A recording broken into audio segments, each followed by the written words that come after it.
And we're at the MedtechVISION conference, and I'm thrilled to introduce Colby Holtshouse, who was kind enough to sit down with us. Hey, Colby, good to see you. Good to see you too, Matt. Yeah, it's never boring with you, that is for sure. You're the So, best. tell me a bit about how it feels to be here. And what I mean is kind of the emotional piece of it being 3 years since we've all been together, and the patient keynote was strong as far as emotional pull, and I'm curious how the overall vibe is for you. There's definitely a feeling of a reunion after not being together for so long. I think every year this feels like a reunion to me and a centering experience where you have a chance to sort of take a day away from your normal life, see people who inspire you, get some new ideas, find out all the amazing things that your colleagues have been up to since you last saw them. And so when you multiply that times a pandemic where we all experienced so much personal growth, all the things that have happened in the past several years, a new space, a bigger space, celebrating 10 years of the conference, it's a really exciting time. Well, for you, it's kind of unique in that this is your home court. You're in school, but you were telling me earlier that this building didn't exist when you were there. Yes. What was it like at Stanford back then as it relates to now when you walk through the campus? Yeah, Stanford, where I was lucky enough to go to undergrad, does feel also like it's grown up in the past 20 years, along with, everything in Silicon Valley has gotten bigger and better and fancier. So it's cool to come see beautiful buildings like this, which are sort of the outward face of the world, but it's also fun to go see, the places where I used to hang out that are still kind of the same. The culture sort of inside the quad is still strong. And it's been amazing for me over the past 20 years also to see Stanford through the lens of the biodesign program, which I was not aware of or affiliated with when I was an undergrad. I was a history major. I didn't know anything about medical devices. And now having worked for a biodesign company and spent time interacting with that group, to see it all coming together here with biodesign and MedtechWOMEN is also a really neat confluence of events. Yeah, I mean, you're kind of a focal point, or like a perfect storm of all of this, that you've been a part of it. That I'd forgotten that you worked for the biodesign company. That's, Yes, see? Pelvelon was Yeah, my I remember. biodesign I do remember. alum. Mm-hmm. So, in relation to this vibe we were talking about, where it's really festive, and it just seems to make everyone feel so engaged, what do you think as it relates to what happens tomorrow? Like everyone has this is going to be awesome. Okay, well, what's the actionable piece after this? How do we continue this momentum of women with boards and executive roles and taking companies public and all these things that, you've had quite a bit of success yourself, but I'm curious, how do we continue that? Yeah. Well, it's work every day, and I think actually the patient keynote took a similar question, and so I get to benefit from her having already answered that question. I'll just say what she said that really stuck with me, which is, first of all, if you want to make change, you just have to lead with that, and there's always going to be people who are very comfortable with change, people who are less comfortable with change, and we don't have to change them, but we have to not wait for their affirmation and not wait for their approval to move forward with the change that you want to see. Sometimes you just have to be the leader and start.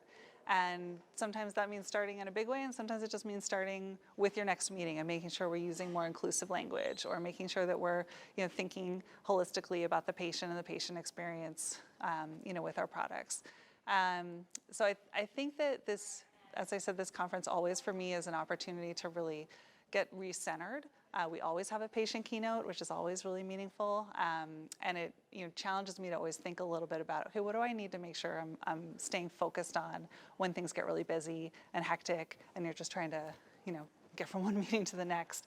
How do we stay focused on the change that we want to see, advocating for the right people in our organizations, elevating people who don't have the same kind of representation? How do we make space for them? And that's what this conference is great for reminding us to do. One of the things that's pervasive is this reaching back mentality and saying, look, I've already achieved quite a bit, whether it's being on a board or executive level or whatever it is that you strive to be.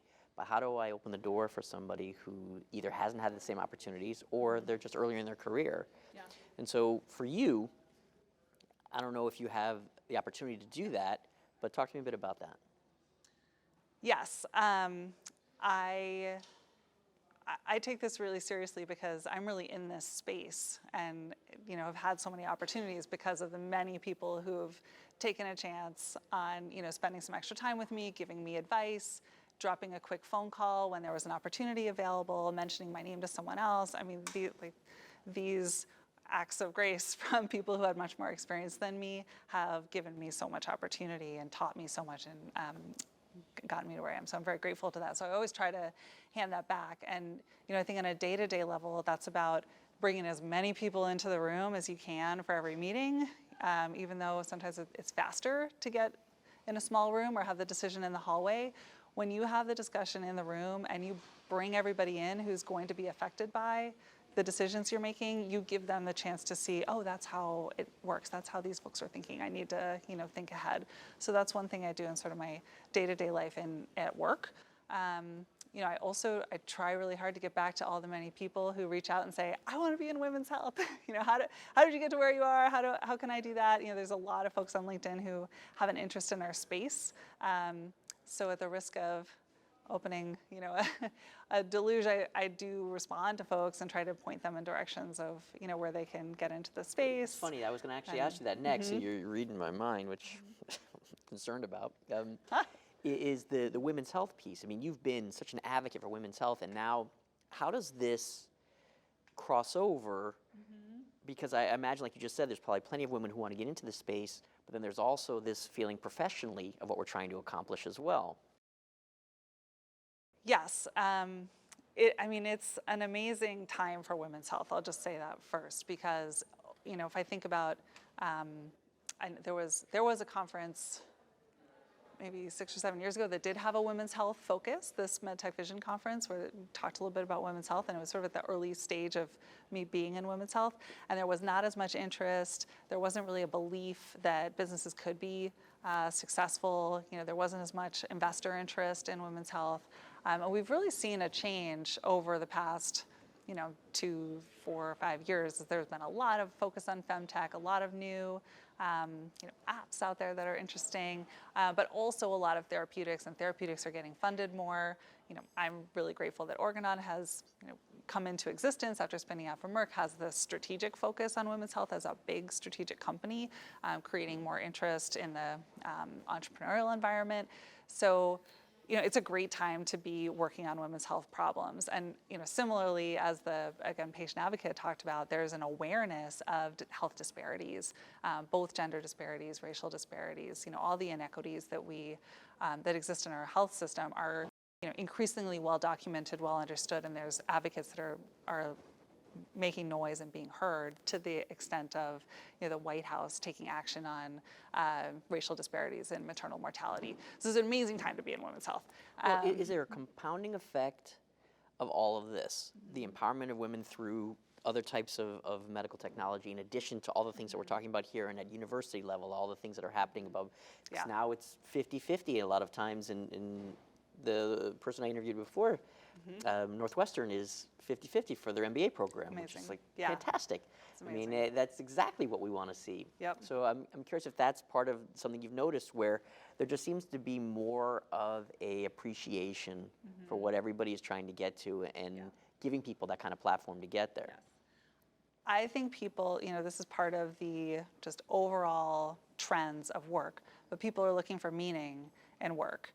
And often for women, women's health has extra meaning. But it's always been true in medtech. I think people come into healthcare generally because they want to help serve people and solve important problems. And people who have lived with cancer in their families may want to work in oncology. And people who have a womb may want to work on products that address womb issues, as we discussed with the earlier speaker. And so, I think there's just more opportunity for folks to sort of tap into their personal experience, and it's something that, whether it's the pandemic, spending more time at home, thinking about what really matters, but people are looking for meaning in work, and this is one way to find it. When people ask me why do I stay with what I do, that's why. Because my half of 1% of helping out the medical technology industry is a frustrated, wanted to be doctor who didn't have the study habits, and this is why I stay. And it's amazing. And so, For you, being that you have this position of responsibility and somewhat the power to make changes, how far back can you go? In other words, people who are in MBA programs or undergrad or even high school, like, is that a possibility? Is that an option for this organization or for you in the Bay Area? I mean, the sky's the limit, right? I think about, my experience in high school. I had no idea who I wanted to be or even what career paths even were. And I see, now that my kids are moving through educational systems, that we've done a better job of getting down to a high school level and teaching kids about what career paths look like. And I didn't even know about medical devices or medical technology until I was, well into my first job out of college, and I sort of discovered this concept. And I was like, that seems like something I could really get into, right? So I love the idea of spreading the word about medical technology. It's not as big of a space as, tech or automotive, things that people are that are obvious to consumers. So we have to do a little extra work to explain, what we do as an industry, and I think that sharing with communities that the MedtechWOMEN group targets, women, but just generally underrepresented organizations, and saying, like, this is a chance for you to have a real impact. This is a really fulfilling career in a place where all kinds are welcome. There's so much opportunity to tell the story and recruit great people into our space. Yeah, that's the way I felt. If you start them younger and understanding that this is normalized, it'll happen faster. Yeah. And boys too. Yeah. Because they should be hearing the same message. Yeah. And it works out really well. Well, listen, I knew that you would be ideal for this. Thanks so much for setting some time. Oh, thank you, Matt. It's always great to connect Colby with you. Holtshouse. Yeah.